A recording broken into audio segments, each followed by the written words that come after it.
Jhum cultivators. Shifting cultivation is also called jhum cultivation.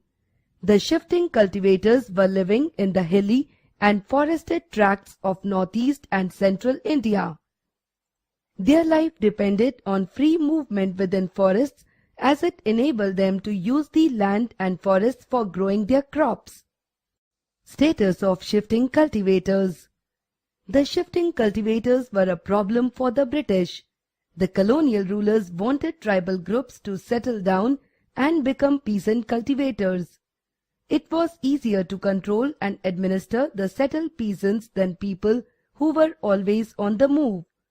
The British wanted a regular source of revenue for the state. In order to do so, the British introduced land settlements. Hunters and gatherers. Many tribal groups depended on hunting the animals and gathering forest produce for their survival. The Khons of Orissa are example of such community. They used to go on a collective hunting. They ate fruits and roots collected from the forest.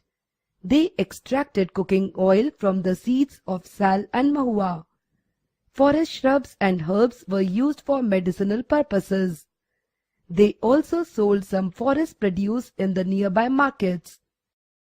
Other ways of tribal life. Some of the tribals also did odd jobs in villages like carrying loads and building roads. Some others worked as farm laborers. Shrinking supplies of forest produce to the tribals. As a result, many tribal people began to wander around in search of work, but many of them were not willing to do work for others because they thought it below their dignity to work for others. The Baigas of central India were such community. Interaction with traders and money lenders. Tribal people also needed certain goods which were not produced within the forest. This resulted in their interaction with traders and money lenders. Traders used to come to sell some items. They also purchased certain forest produce from the tribals. Money lenders gave loans to the tribals, but the rate of interest was very high. Interaction with merchants and traders usually meant debt and poverty for the tribal. Hence, money lenders and traders were seen as evil outsiders. They were seen as the cause of the misery of tribal people. Animal herders.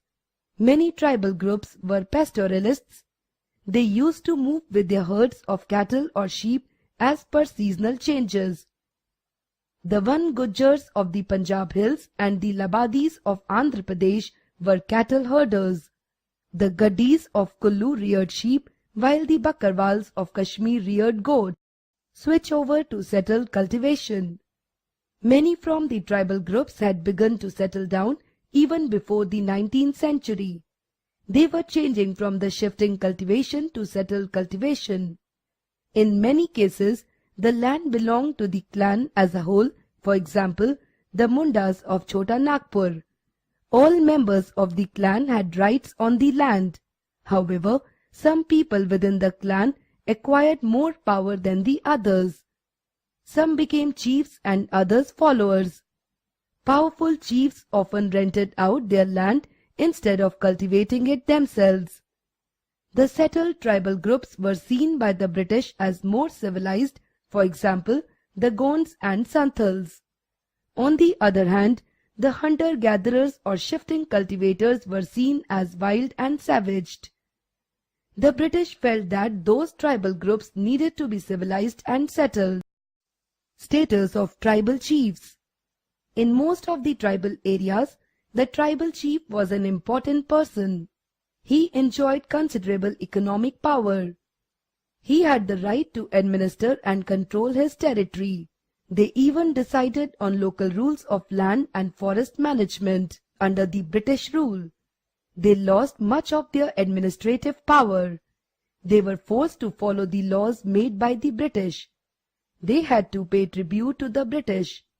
They were expected to discipline their people on behalf of the British government. However, they were allowed to keep their land titles over a cluster of villages and could rent out lands.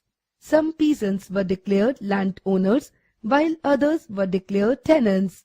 The landowner had to pay revenue to the state, which was to be collected from the tenants in the form of rent. The Jhum cultivators in northeast India protested to the British attempts to settle them.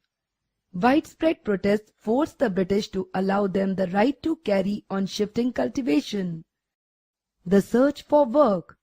Tea plantations and mining became important industries from the late 19th century. Tribals were recruited in large numbers to work in the tea plantations of Assam and in the coal mines of Jharkhand. They were paid very low wages. They were not allowed to return home.